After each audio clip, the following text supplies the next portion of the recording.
From the very first thing you see on your phone in the morning to the last TikTok you scroll through at night, media is literally all around us. But how much do we really get it?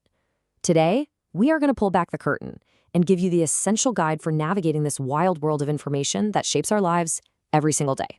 Look, we're all swimming in this massive ocean of information, right? Figuring out how it all works isn't just for a class or something. It's a critical life skill. Seriously, it's about knowing how to spot what's real, how to form your own opinions, and really how to be a part of the world in a way that actually matters. All right, so let's start with a simple question to get our brains warmed up. Picture this. You've got an old school newspaper in one hand, and you're scrolling through TikTok on your phone with the other. They're both giving you information, sure, but the way they do it and the power you have in that exchange, they are worlds apart. And here it is, the fundamental difference. On one side, you have traditional mass media, TV, radio, newspapers. It's pretty much a one-way street, a one-to-many broadcast. But on the other side, social media. That's a conversation. It's interactive, you're an active part of it, and it flips the script, turning you from just a consumer into someone who can create and share stuff too. But, it's not totally black and white. It's more of a spectrum, a continuum. Way over on one end, you've got super personal communication, like a one-on-one phone call.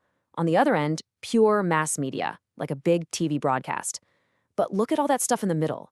Twitter, blogs, they totally blur the lines between a private chat and a public announcement to the world. Okay, so we get that there are different types of media. But now let's get into the juicy part. How do they actually influence us? There are these powerful kind of invisible forces at play that are constantly shaping how we see the world. On the surface, it seems pretty straightforward, right? There's this idea called the uses and gratification theory, which basically says we're in the driver's seat. We choose to watch a show because we want to be entertained. We follow a news outlet to stay informed. We are using the media to gratify our needs. Sounds like we've got all the power. But hold on a second. Let's really think about that. Are we always the ones making those choices consciously? Or is there something else happening behind the screen, kind of nudging our attention one way or another without us even noticing? And this brings us to a huge concept, agenda setting. See, the media might not always tell us what to think, but it is incredibly good at telling us what to think about. Think about it. Has there ever been a time when suddenly every news channel and website is talking about the same issue?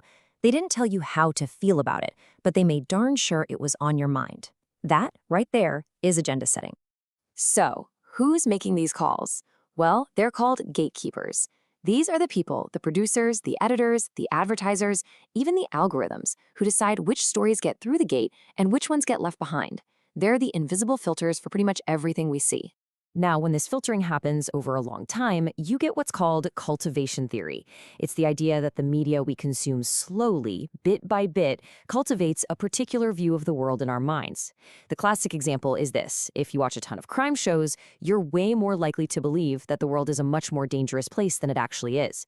The media's version of reality slowly becomes your reality. Okay, so that all sounds a little intense, right? If all these forces are out there, what can we do? How do we take back the controls? Well, you need a toolkit, and that is exactly what we are going to build for you right now. The heart of being media literate comes down to these 5 key things. Think of this as your guide, your personal toolkit for becoming a smarter, more critical media consumer.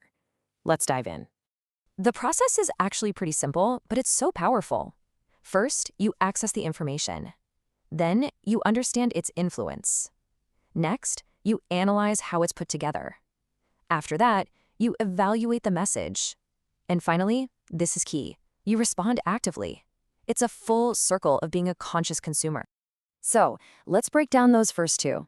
Access doesn't just mean you can get online. It means you're actively seeking out different sources, different points of view, so you don't get stuck in an echo chamber. And understand, that's all about self-awareness. It's about noticing that feeling you get when a news alert flashes on your screen and asking, wait, why did they phrase it like that? What feeling were they trying to get out of me? Next up, analyze and evaluate. This is where you put on your detective hat. To analyze, you ask questions like, who made this and why? What tricks are they using to get my attention?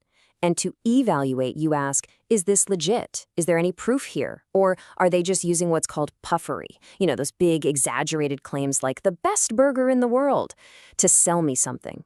It's about making a smart judgment call. So what's the big reward for doing all this work? What's the payoff?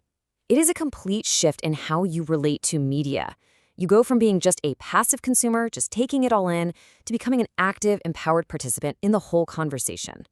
Let that just sink in for a second. In a world that just bombards you with messages trying to get you to think or feel a certain way, you have so much more power than you think. And media literacy? That's the key to unlocking it. This is your new job description. You're not just taking things at face value anymore. You're the one challenging the story. You're the one choosing your sources with intention. And you are responding actively, whether that means leaving a comment, sharing something new, creating your own thing, or even just deciding, you know what, I'm turning this off. You're part of the conversation now. So we're going to leave you with this one last thought. Every single piece of media you see, every movie, every news report, every 15-second video is telling a story about the world. Now that you have these tools, the question isn't just about what story they're telling you. The real question is, what story will you choose to believe?